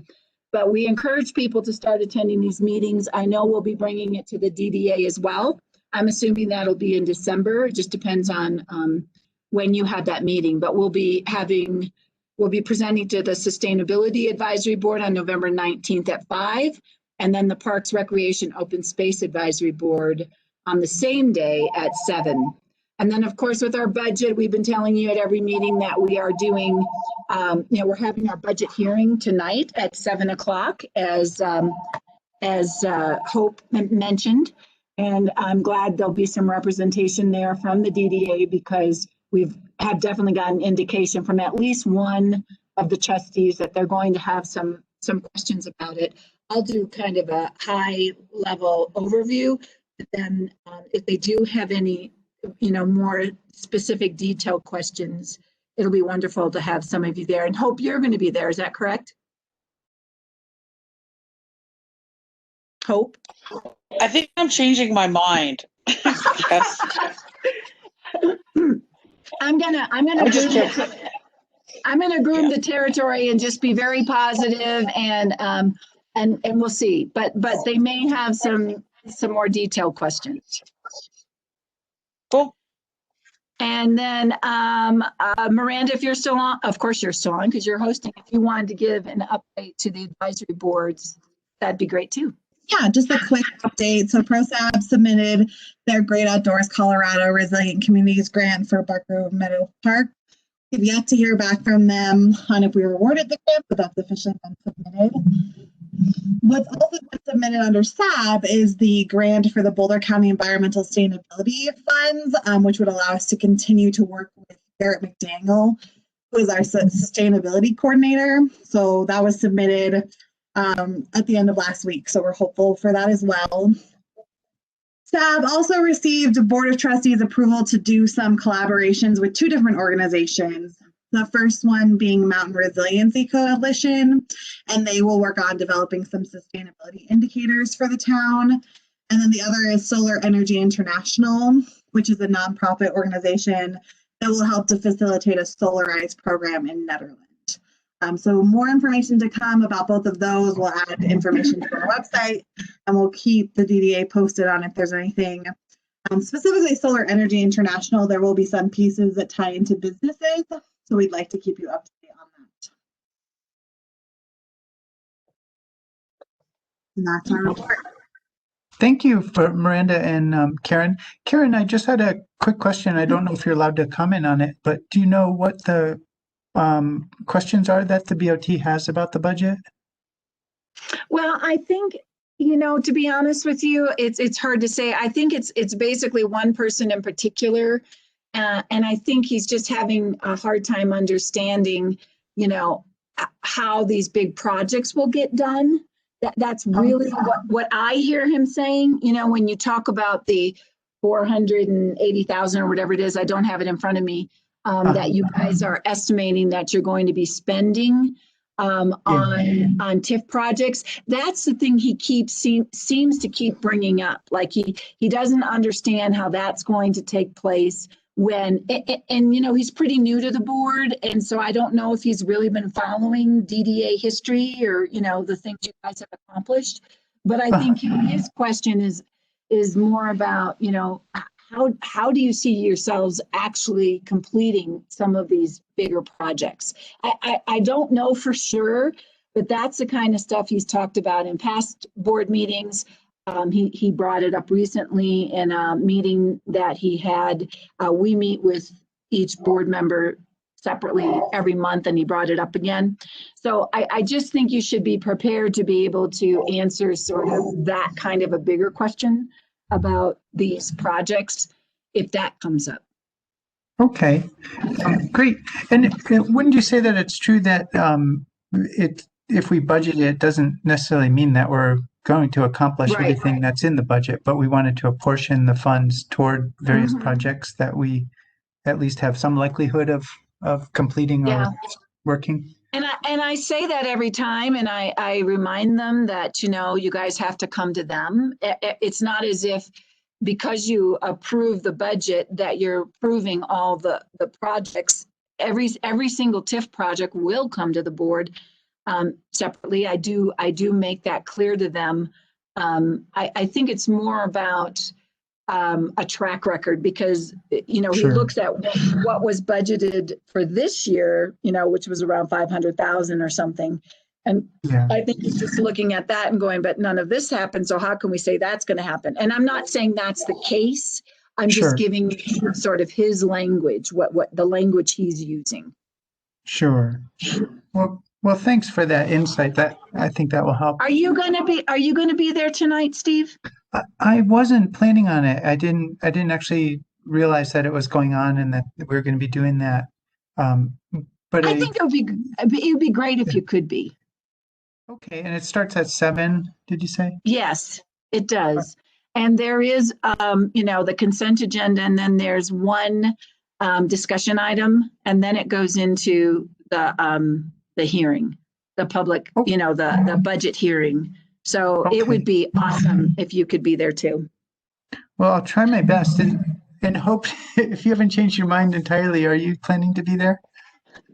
Yes, I am trying. I will be there. And I'm really grateful that Karen mentioned what he would talk about because I think the DDA has done a lot, and given COVID and how we adapted our fundings to, provide funds for businesses, porta potties, and then the pedestrian crosswalk. So, he's one person. And I appreciate the challenge. Exactly. And that's a good thing to remember. And part of it's education. Some of these board members have only been on for a handful of months. They have had a really swift education, and they're still, treading water, just trying to keep their heads above. So part of it's education. And I think, having the kind of attitude you do, Hope, where, thank you, that's a great question. And just giving, the best answer you can in the moment. That's all we can do. That's really nice, because that's actually very difficult. Sometimes because I think tones, and remembering that it's not the person, it's the project, I guess. So Mhm. I don't know. I'll have a half an hour to ohm it out. Right, exactly. I mean, I've got to present the entire budget, so you can imagine where I'm at. Wow. Right. Yeah, You're a little gifted. yeah. It's a little stressful going from one meeting to another like that, but Yeah. it'll be okay. It'll be all right. Great. Well, good luck. And thanks for all that and for your staff report. Hey, Karen, can I interrupt real quick? It's Brent. I have a question. Like, where are we with the restrooms for the winter and getting the visitor center back up and running? There's already a lot of work that's been done. I don't know if Chris is on. I think Chris came back. Yeah, I'm Chris? here. Yeah, I'm here. You want to give it?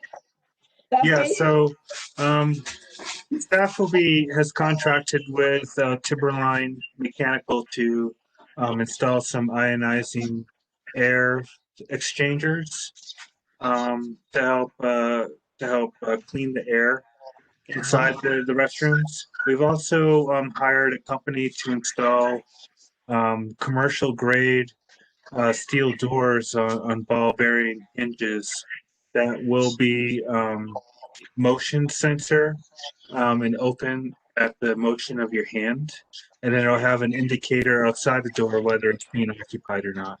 And then inside the restroom we'll also have a motion sensor activated toilets, which had to be sort of retrofitted because it's really not a commercial facility that has quite the volume of water needed as typical motion toilets need with, tankless toilets.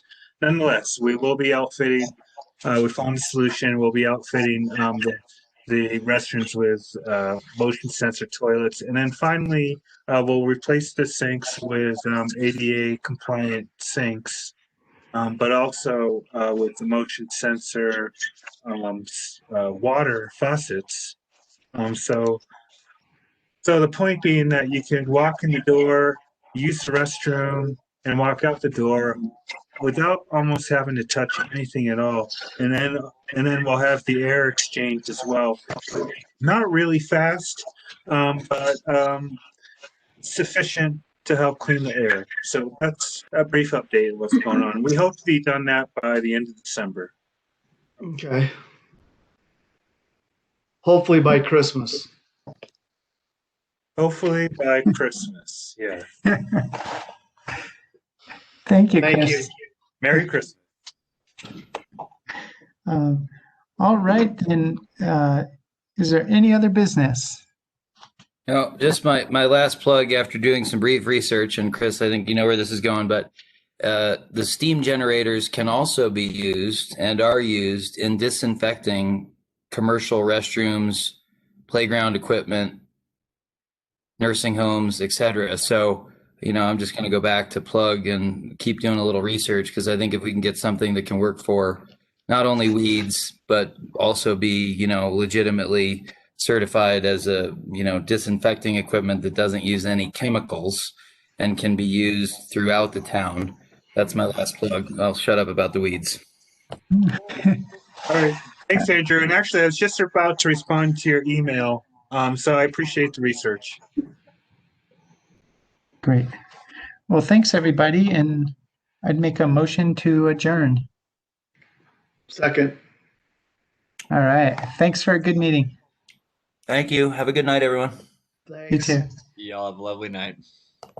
Bye-bye. See some of you in a little bit. Yep.